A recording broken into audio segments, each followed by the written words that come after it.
Many today seem to be embracing what's called the woke movement with its race and gender theories and its focus on victims, and it's playing a major role in the upcoming U.S. election. Social justice is a big focus as well, but how well does the woke movement line up with biblical principles? Today's guest is Dr. Kel Beisner, the national spokesperson for the Cornwall Alliance and author of the booklet entitled Social Justice versus Biblical Justice: How Good Intentions Undermine Justice and Gospel. All right, so he joins me now via Skype from Memphis, Tennessee. Kel, welcome to the show. Thank you very much, Jeanette. It's great to be back with you on the show. So, Kel, let's start with this. I'm sure some people have heard of the woke movement, but possibly many have not. What exactly is the woke movement? What does that mean? That's that's a really great question because I think the woke movement is extremely broad, and it's not really precisely defined. What we might say is that it's sort of the younger generation's continuation of the progressive movement, which has roots clear back into the late 19th century. And what I see in the woke movement is, first of all, a wonderful compassion, a real desire to look at people who are suffering in various different ways, whether it's poverty or disease or prejudice or anything else. And so many young people in the woke movement look at these suffering people and they just respond immediately with a heartfelt desire to be able to help these people. And man, if that's if that's the root of it, it's something to applaud. And so that's I don't just start off with a knee-jerk reaction to it. I very much appreciate that. At the same time, one of my favorite economists, a man named Walter Williams, wrote in his book *The State Against Blacks*, in which he examined the actual consequences, not just the intentions, but the actual consequences of lots of American federal government policy intended to help African Americans through the 1960s, 70s, into the 1980s. He wrote the book in the early 80s. What he found was that without exception, every one of those policies, regardless of the good intents, actually harmed African Americans more than it helped them. And so at one point in the book, he said, truly compassionate policy requires dispassionate analysis. I think that's brilliant. And it's what I would love to see grow more and more in the woke movement, a wedding together of compassionate motivation with dispassionate analysis of actual consequences of policy. So one of the things that I'm concerned about in the woke movement is that many times folks will think, well, these people are suffering, and I want to see that suffering relieved, and doing that is a matter of justice.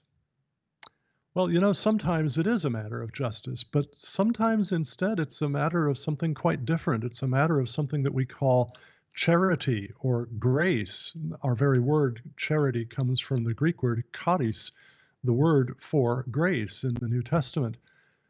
And if we confuse justice and grace, we can wind up with policies that actually harm where we mean to do well.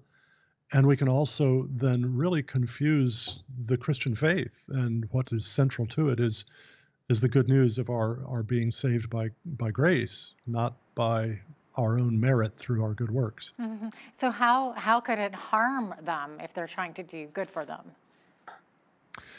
Well, let's take a concrete example out of fairly typical policy. Some folks will look at low wages that very young, early stage workers receive, perhaps in fast food restaurants and things like that, and they'll say, "Look, you know, this is a very low wage. How can this person thrive on that kind of a wage? This ought to be raised. And so now there are different ways that we could go about raising that wage. One way would be to provide more training for that person so that she's able to earn more. She's able to produce more, and therefore, an employer can afford to pay her more and still keep the business running. Right. Another way to do that is simply for the employee himself to just simply, go to school, learn more skills, spend more time around the job, learning from people who've been there for a long time. Another way to do that is to ask the government to determine a minimum amount that people in this sort of job must be paid per hour, and we'll call that a minimum wage. And when we go to that, the government doing it, one of the things that we have to remember is that government is, by definition, an entity of force.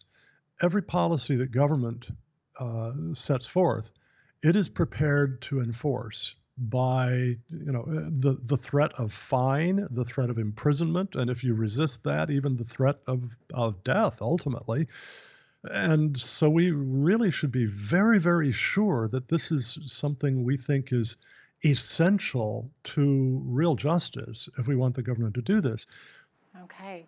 Now, I think a big aspect of the woke movement is social justice, right? So, what role does social justice play in the woke movement exactly? Yeah. Well, it helps to try to get a good handle on just what is meant by social justice. And even that, unfortunately, is kind of difficult. One doesn't find a lot of precise definitions of it.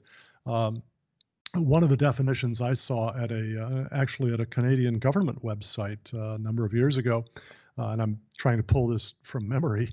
I actually do quote it in the booklet on social justice versus biblical justice. Was basically that social justice seeks to ensure uh, some degree of equality of economic condition, of housing, of healthcare, of education, and so on, among all the people in a society. Right. So equality of outcome maybe is what we could term that. Uh, Another, some people will respond to that. Well, but since people have different likes and dislikes, they have different skills, they have different aptitudes, they have different backgrounds. A child who grows up in a home with parents who couldn't care less about reading and education just simply is very unlikely to have the same outcome as a child who grows up in a home with parents who really highly value education and reading. Hmm. So equal outcomes really can't be achieved very well, but what we can do is go for equal opportunities. But even there, I Hmm. just now illustrated how opportunities can be very unequal. Right. If you were born in the last couple of decades, you have all kinds of opportunities for high-tech healthcare that I didn't have, having been born 65 years ago. And so equality even of opportunity is something that we cannot necessarily achieve. And the attempt to achieve these equalities requires force, and it typically requires forcing some people to forego or to forfeit what they could otherwise enjoy through their own efforts uh, in order to provide something to other people who have not made those same efforts. Um, so, what we need to do is to come up with a solidly uh, consistent definition of justice. And as a Christian theologian, I look to the Bible for my standard of what I would do with that. And my studies there, looking at all the uses of the different Hebrew and Greek terms that are translated just, justice, right, righteous, and so on. Uh, uh, what I found in looking at how they're actually used in the Bible, I summarized the definition of justice this way: justice means rendering impartially and proportionally to everyone his due, in conformity with the righteous standard that is God's moral law. So the criteria there are four: impartiality. We don't play favorites. There aren't some people to whom the laws don't apply, but they apply to the rest of us. We and proportionality. You don't use the same reward for tremendously fine performance, producing an extremely valuable good, that you do for sloppy, lazy performance, producing a good that hardly anybody wants. Also, you don't punish, say, shoplifting the same way you punish murder, right? Right. So there's proportionality of what is due to what people actually perform, what their conduct is. So we look at merit, we look at what someone has earned, either positively or negatively. And the criteria for that we find in the moral law of God, as summarized, for example, in the Ten Commandments.